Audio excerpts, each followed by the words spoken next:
week 11 of the fantasy baseball season, and he has a few pitches I've looked to sell high and trade away this week. The first guy is Robby Ray of the Toronto Blue Jays. So Robby Ray on the season, 70 and a third, 4-2 record, 61 hits, 27 earned runs, 16 homers given up, 17 walks, 92 strikeouts, 3.45 ERA, 1.11 whip, and 8 quality starts. So Robby Ray here, he's always been a good strikeout pitcher, but he also does give up a lot of home runs throughout his career. In the last couple weeks here for Ray, 12 and a third, 1-0 record, 9 hits, 4 earned runs, 2 homers, 3 walks, 23 strikeouts, 2.92 ERA, 0.97 whip, and 2 quality starts. So Robby Ray, he's gone out there and he's pitched pretty well here the last couple weeks for the Blue Jays and for fantasy owners. But with a tough division, like I always mention, in the AL East with the Yankees, Rays, Baltimore, who could even hit, and the Boston Red Sox,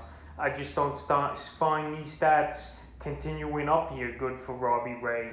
And even though he's gone out there and pitched well versus some of these teams, and he's got a high strikeout rate, he's definitely a sell high candidate, in my opinion, here is Ray, where you could just sell him off the fact that he's striking out double-digit hitters the last 2 out of 3 ball games. So the last few games for Ray, June 1st versus Miami, 6 innings, got the win, 6 hits, 1 earned run, 2 walks, 9 Ks, a 1.5 ERA, a 1.33 whip, and a quality start. June 8th at the White Sox, 6 and a third, no decision, 5 hits, 1 earned run, a homer, 13 strikeouts, a 1.42 ERA, and a 0.79 with the quality start. And then June 13th at the Red Sox, 6 innings, got the win, 4 hits, 3 earned runs, a homer, 3 walks, 10 Ks, a 4.5 ERA, and a 1.17 whip with a quality start. So right now, Robby Ray, he's just on a hot streak right now. And in his last 3 games, he struck out an astronomical number with 32 Ks, but I just don't see this keeping up for him.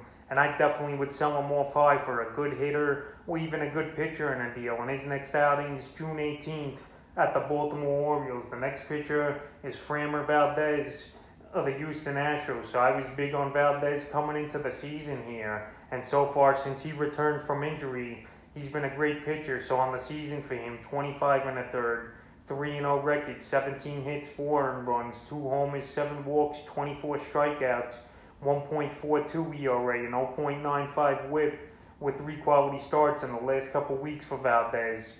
3-0, he's been 15 hits, 3 earned runs, a homer, 5 walks, 20 Ks, 1.27 ERA, 0.94 whip, and 3 quality starts. So Valdez, he's been lights out, no doubt about it.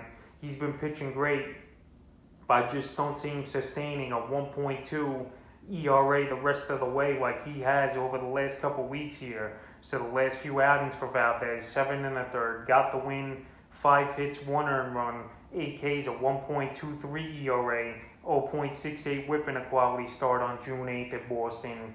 And then June 13th in Minnesota, 7 innings, got the win, 5 hits, 1 earned run, a homer, 3 walks, 2 Ks, a 1.29 ERA, and a 1.14 whip with a quality start. So right here, it's only 25 innings he's pitched this season. You need to see way more from him to really believe he's going to have this monster season as Valdez. So right now, while the numbers are inflated and look good, it's a perfect time to sell him high. And his next outing is June 19th versus the Chicago White Sox. The next pitcher is Anthony DeSclafani of the San Francisco Giants. So DeSclafani and this Giant pitching staff, they've came out of nowhere for the most part this season, and they've been really surprising. Kevin Gausman, Alex Wood being pretty solid.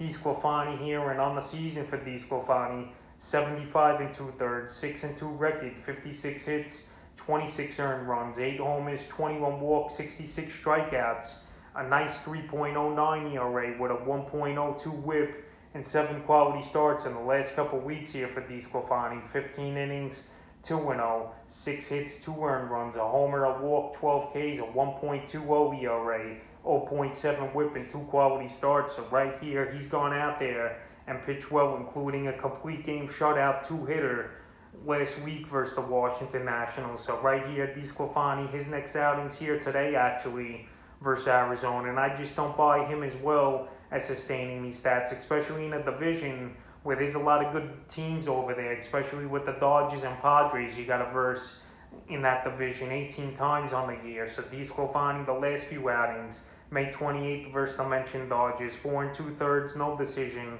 5 hits, 2 earned runs, a homer, 4 walks, 3 strikeouts, a 3.86 ERA, 1.93 WHIP.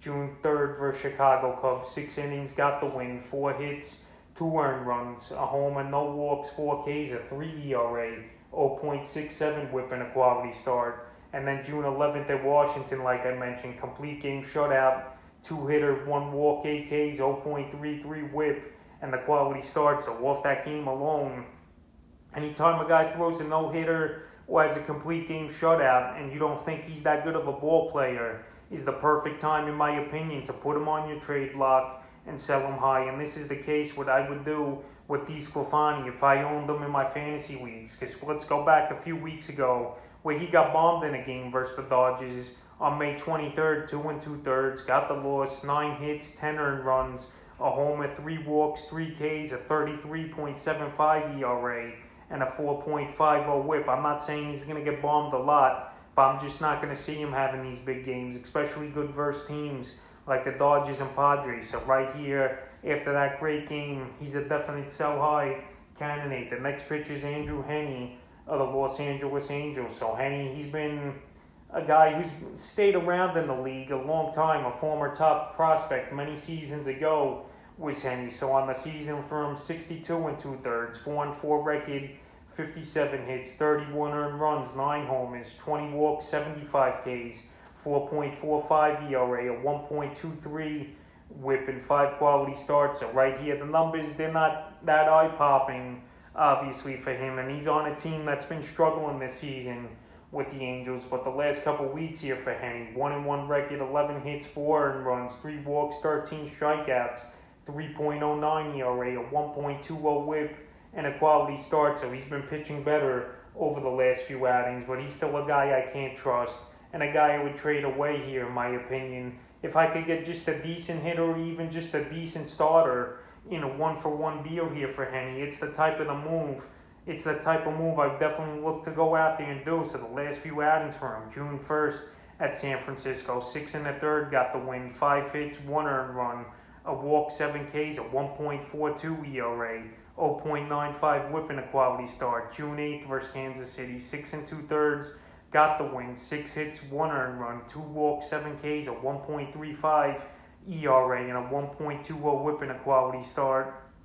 And then June 15th at Oakland, 5 innings, got the loss, 5 hits, 3 earned runs, a walk, 6 Ks, 5.40 ERA, a 1.20 WHIP. So right here, Heaney, he's going out there, and he's pitched pretty well the last 2 out of 3 outings, but he's a guy I just don't buy, and he's a guy, if I could trade him away and get something of decency this week, this is definitely the time to do it. In the 5th and final pitcher I look to sell high and trade away is Ryan Yarbrough of the Tampa Bay Rays. So this season it looks like he's a traditional starter and not just an opener this season is Yarbrough, which is a good thing to see here for him. And he's got to start today as well versus the Chicago White Sox.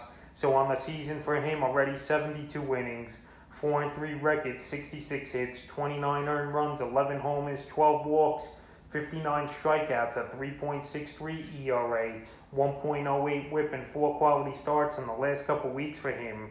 He's been lights out, 15 innings, 2-0 record, 9 hits, 2 earned runs, 3 homers, no walks, 12 Ks, a 1.20 ERA, and a 0.60 WHIP with 2 quality starts. So Yarbrough, I don't think he's going to hold up the whole season as a traditional starter. He's already passed what he's done a couple seasons ago. Last year, 55 innings, and the season before that as well, he had under the 72 innings was Yarbrough. So right here, he's pitching well. He's going deep to games, including a complete game, 2-run ball game versus the Yankees June 30. Went 9 innings, like I mentioned in that one. The complete game, 6 hits, 2 runs, 6 Ks, 2 ERA, 0.67 WHIP, and a quality start. And then June 11th versus Baltimore, 6 innings, got the win, 3 hits, no runs, 1 homer, 6 Ks, 0.50 WHIP, and a quality start. So Yarbrough, his next outing, like I mentioned, is today at the White Sox. And he's a guy that's a good guy that qualifies at starter and reliever. But with his track record, he hasn't pitched this many innings in a season as Yarbrough. And I just don't see him continuing this hot streak. So right now, while he's in that rotation and he's not just an opener for this team, he's a perfect guy to sell high, especially after coming off last week, a complete game, 2-run ball game versus a tough Yankee offense. And obviously he plays in a tough division with the Toronto Blue Jays, the New York Yankees, and the Red Sox. So right now he's a perfect sell high candidate, is Yarbrough, because I just don't see him continuing the season, going all these innings and going deep into ball games. So that's a few pitches I look to sell high and trade away here in week 11 of the fantasy baseball season.